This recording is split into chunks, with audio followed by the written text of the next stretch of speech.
दोस्तों, कैसे हो आप सब। मैं सीए कन्हैया मालपानी हमारे यूट्यूब चैनल सीए टॉक पे आप सभी का स्वागत करता हूँ। आज की वीडियो में हम बात करने वाले हैं एक और नए अपकमिंग आईपीओ के बारे में। जो भी नया आईपीओ आने वाला है वो है संखेश ज्वेलरी लिमिटेड का आईपीओ। जी दोस्तों, संखेश ज्वेलरी लिमिटेड का जो आईपीओ है वो कब ओपन होने वाला है, कब उसका क्लोजिंग डेट है, कब लिस्टिंग होगा, कंपनी क्या करती है, कंपनी के पॉजिटिव पॉइंट क्या है, नेगेटिव पॉइंट क्या है, क्यों इन्वेस्ट करना चाहिए, तो ये सभी चीज़ों के बारे में हम बात करने वाले हैं आज की इस वीडियो में एंड तक बने रहिएगा। काफ़ी इंटरेस्टिंग चीज़ें जो आपको पता चलेगी इस आईपीओ के बारे में। तो शुरुआत करते हैं। सबसे पहले आईपीओ ओपन कब होने वाला है।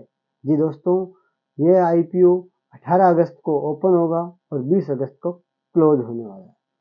अभी ये सबसे इम्पोर्टेंट बात यह है कि 20 अगस्त को आपको 5 बजे से पहले यूपीआई मैंडेट को सक्सेसफुली कंप्लीट करना है।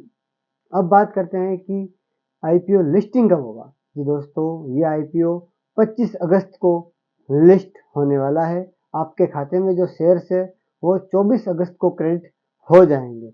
अभी बात करते हैं कि सर रिफंड एंड फाइन अगर अलॉटमेंट नहीं हुआ है तो रिफंड वगैरह कब आएगा। तो दोस्तों, रिफंड भी आपको 24 अगस्त को रिलीज किया जाएगा, बट 21 तारीख के दिन आप ये चेक कर सकते हो कि आपको आईपीओ अलॉट हुआ है या नहीं हुआ है। स्टेटस आपको 21 को पता चल जाएगा। अब बात करते हैं कि ये आईपीओ जो आने वाला है संखेश ज्वेलरी लिमिटेड का, ये आईपीओ का साइज कितना है। तो दोस्तों, ये आईपीओ है वो 367.18 करोड़ रुपए का आईपीओ टोटल आने वाला है। ये जो पैसा है इस पैसे का दो पार्ट में डिवाइड करते हैं। सबसे पहले इसमें कंपनी को कितना रुपया जाने वाला है। दोस्तों, कंपनी को इसमें से 274.18 274.18 करोड़ रुपीज तो डायरेक्ट कंपनी को जाएगा और रिमेनिंग 93 बचा है। तो 93 करोड़ रुपीज है वो इन्वेस्टमेंट जो एग्जिस्टिंग इन्वेस्टर है उनको रिटर्न कर दिया जाएगा। 274.18 करोड़ जो कंपनी को मिलने वाला है, ये पैसा कंपनी क्या करेगी। कंपनी को कुछ तो यूज करना पड़ेगा। जी दोस्तों, कंपनी इसमें सबसे पहले तो 158 करोड़ 158 करोड़ का जो बोरोइंग है उसको रीपे कर देगी।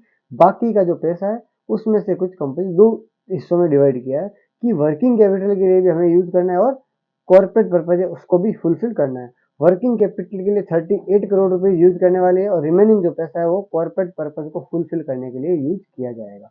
बात हो गई है अब ये जानने की कि ये कंपनी आखिरकार आईपीओ लेके जो आ रही है इस पैसे का कंपनी ने यूज भी बता दिया है, बट कंपनी क्या करती है, कंपनी का कुछ पॉजिटिव पॉइंट्स क्या है, नेगेटिव पॉइंट्स क्या है, वो सब के बारे में। तो दोस्तों, सबसे पहले हम बात करते हैं कंपनी खुद क्या करती है। ये जो कंपनी है इसका नाम ही है संखेश ज्वेलरी लिमिटेड, मतलब कंपनी ज्वेलरी को बेचती है। जब कंपनी ज्वेलरी को बेचती है तो बहुत सारी कंपनीज के आईपीओ आ रहे हैं, पर इस कंपनी में डिफरेंट क्या है जो हमें जानना चाहिए।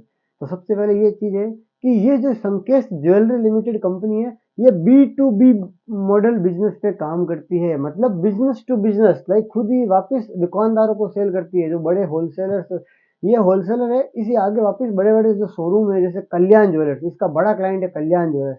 उसके बाद जोया लुकास, आपने नाम सुना होगा जोया लुकास, ये भी इनका ही क्लाइंट है। ये सब क्या करते हैं, इनसे ज्वेलरी मैन्युफैक्चरिंग करवाते हैं और ये बाद में क्या करते हैं, इनसे खरीद के बेचते हैं। कल्याण ज्वेलर्स है, जोया लुकास है, ये सब।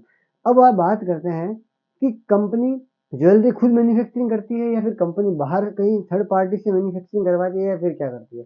दोस्तों, ये कंपनी है, ये ज्वेलरी क्या करती है, बाहर मार्केट में स्किल्ड आर्टिशियंस होते हैं उनको बोलती है कि भाई आप हमें ये डिजाइन बना के दो, हम फिर आगे B2B मार्केट में सेल करेंगे। तो मतलब हो गया कि कंपनी का मैन्युफैक्चरिंग प्लांट है वो इतना बड़ा नहीं है बट इतना बड़ा नहीं है कि कंपनी सभी ज्वेलरी खुद बनाती है।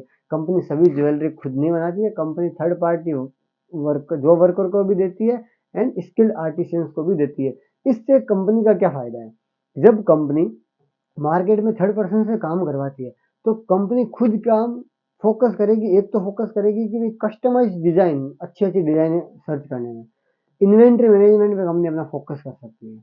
और इसके अलावा कंपनी क्या कर सकती है कि कंपनी जब मार्केट में थर्ड पर्सन से अगर डिजाइन जो भी मैन्युफैक्चरिंग करवाएगी, इससे कंपनी को खुद का मैन्युफैक्चरिंग प्लांट वगैरह बड़ा इन्वेस्टमेंट करने की जरूरत नहीं होगी। लाइक हो गया लाइट असेट मॉडल पे कंपनी काम करती है। तो ये भी बहुत अच्छा गुड पॉइंट है। अब बात करते हैं कि और कंपनी में क्या पॉजिटिव पॉइंट है जिससे हमें इन्वेस्ट करना चाहिए।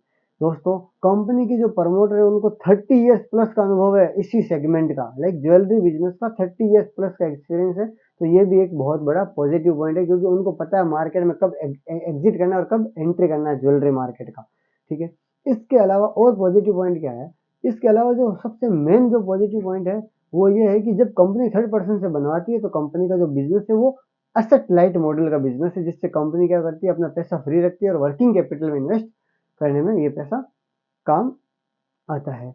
और तीसरी बात जो सबसे इम्पोर्टेंट बात है जिसकी वजह से हमें आईपीओ में इन्वेस्ट करने के लिए बहुत ज़्यादा हमें जो प्रेरित करता है कि आपको इन्वेस्ट करना चाहिए, वो है कंपनी की असेट, कंपनी की जो प्रॉफिटेबिलिटी और कंपनी की रेवेन्यू, तीनों में कंटिन्यूटी दिखी है, हमें ग्रोथ लग रही है कंसिस्टेंटली। लास्ट 3 ईयर्स का हमने डेटा देखा था, तो तीनों सालों के डेटा से ये अनुभव हुआ है कि कंपनी कंटिन्यूसली ग्रोथ कर रही है, क्योंकि बी टू बी मार्केट है तो कंपनी को इजीली होता है मार्केट में स्केल करना।